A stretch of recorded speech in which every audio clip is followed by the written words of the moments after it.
Let's look at swimming backstroke. In the underwater technical view, we call lane view. Examining the backstroke swim, we first focus on the swimmer's head. Notice how still her head is. The head needs to be back in the water. This is very important.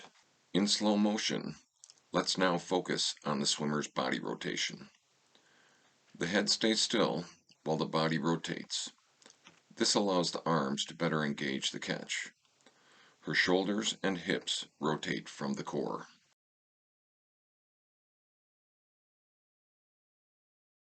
Now, let's look at the swimmer's arms and legs.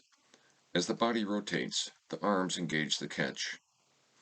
At mid-shoulder push, the elbows are near 90 degrees. The legs kick deeply.